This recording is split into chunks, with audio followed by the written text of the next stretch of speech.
নমস্কার বন্ধুরা, আমি নিয়ে চলে আসলাম আজকে তোমাদের জন্য আম কাসুন্দি। কাঁচা আমের মৌসুমে এই আম কাসুন্দিটা প্রত্যেক বাঙালির ঘরে ঘরেই তৈরি হয়। আর এটা যে কোনো রকমের মাখার সাথে খেতে খুবই মজা লাগে। তো আম কাসুন্দিটা বানানোর জন্য কি কি লাগছে তোমরা দেখে নাও। এটা ঘরে তৈরি করাটাই সবথেকে ভালো। আমি এই যে চুলাতে একটা প্যানে কিছুটা জল গরম করতে দিয়েছি। এটা সুন্দর মতো ফুটিয়ে নিতে হবে, যাতে এতে কোনো জীবাণু বা কোনো উপাদান থাকলে যাতে এটা মারা যায়। তারপরে নিয়ে নিলাম গাছ থেকে পেড়ে আনা 3টা কাঁচা আম। 3টাকে আমি সুন্দর করে খোসা ছাড়িয়ে নিব। খোসা ছাড়িয়ে নেওয়ার পর এটাকে যে গ্রাইন্ডার হয় বা কুচি করা হয় যেটা দিয়ে, ওটা দিয়ে আমি নিজে হাতে করেছি। ওটা দিয়ে সুন্দর করে এটাকে কুচি কুচি করে নেব। অনেকে তোমার মিক্সিতে দিতে পারো, মানে ব্লেন্ডারে দিতে পারো, দিয়ে এটাকে সুন্দর করে মিহি করে নিতে পারো। আমটা যেন গোটা গোটা না থাকে, একেবারে মিহি হয়ে যায়, সেদিকটা খেয়াল রাখতে হবে। আর আমি যেটুকু কাসুন্দি করব তার জন্য আমি 3টা আম নিয়ে নিয়েছি। 3টা আম অবশ্য লাগবে না, আমি 2টা ব্যবহার করব আর একটা থাকবে।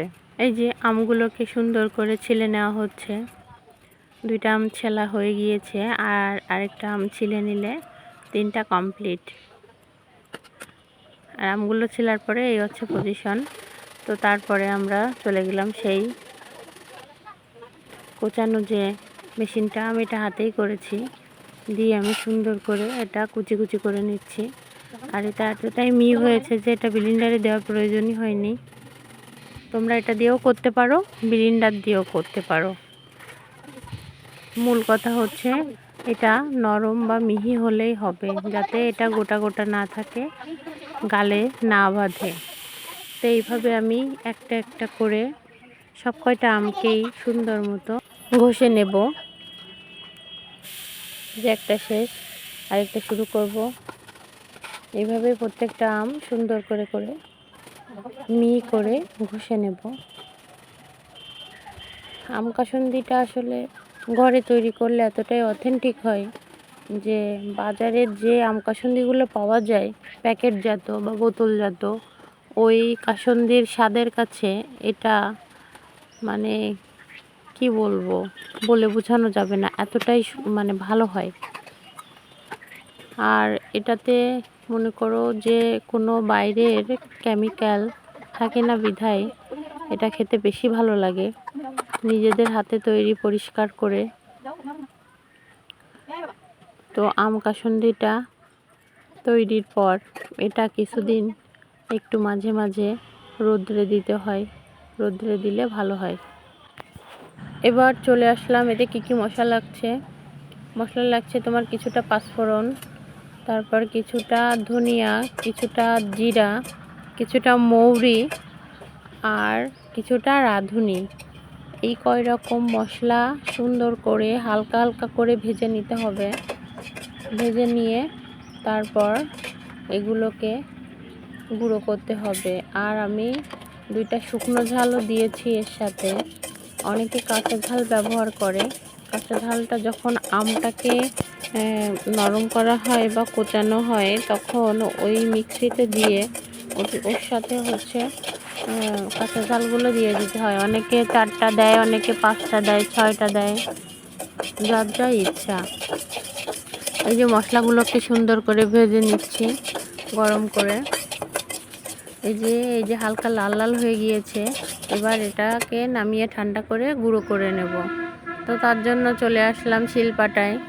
শিলপাটায় এসে এই যে সুন্দর করে গুঁড়ো করে নিচ্ছি। তোমরা দেখো, আমি এটাকে শিলপাটাতেই হাতে করে নিয়েছি।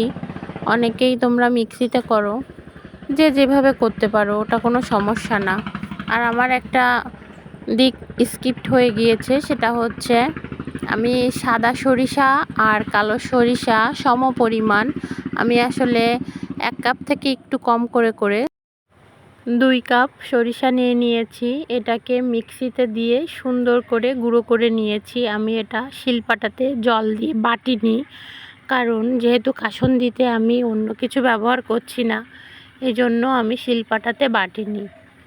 না বেটে আমি এটাকে গুঁড়ো করে নিয়েছি।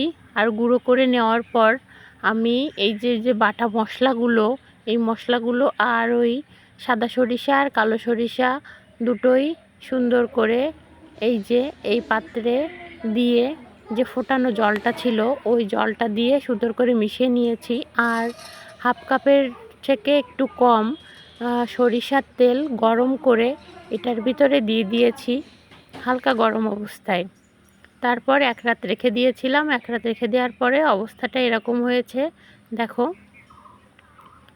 এর ভিতর আমি এবার 2 চিমটির মতো বিট লবণ মিশিয়ে দিব। বিট লবণ মিশিয়ে দিয়ে এটাকে সুন্দর করে নেড়েচেড়ে মিশিয়ে নিব। 1 চামচ হলুদ গুঁড়া এর সাথে মিশিয়ে নিয়েছি। আমি এর ভিতর হালকা কিছুটা চিনিও ব্যবহার করেছি। এটা হচ্ছে স্বাদ মতো। হালকা কিছুটা লবণ, হালকা কিছুটা চিনি, এটা পরিমাণ মতো যার যার আন্দাজ হিসেবে দিতে পারো। হয়তো হাফ চামচ বা 1 চামচ, আর চিনিটাও সেরকম হাফ চামচ বা 1 চামচ দিলে স্বাদটা বাড়িয়ে দেয়। এইভাবেই আমরা কাসুন্দিটা ঘরে তৈরি করি, আর এই কাসুন্দিটা আসলে অনেক মজা হয়। তো এই যে আমি সুন্দর করে নেড়েচেড়ে মিশিয়ে নিচ্ছি। এবার এটাকে আমি বয়ামে, কাচের যে বয়ামটা, বয়ামে ঢেলে নিব।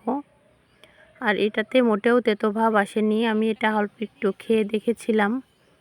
তো আমি এই যে বয়ামে ঢালার জন্য এখানে একটা কাপ নিয়ে নিয়েছি। এই কাপটা না নিলে হয়তো সাইড দিয়ে পড়ে যেতে পারে, এজন্য আমি সুন্দর করে এই কাপটা নিয়ে নিয়েছি। এই কাপটা দিয়ে বয়ামের ভিতর এটাকে ঢেলে দিব, যাতে বাইরে একটুও না পড়ে। তো আমি এই যে মিশিয়ে নিচ্ছি সুন্দর করে।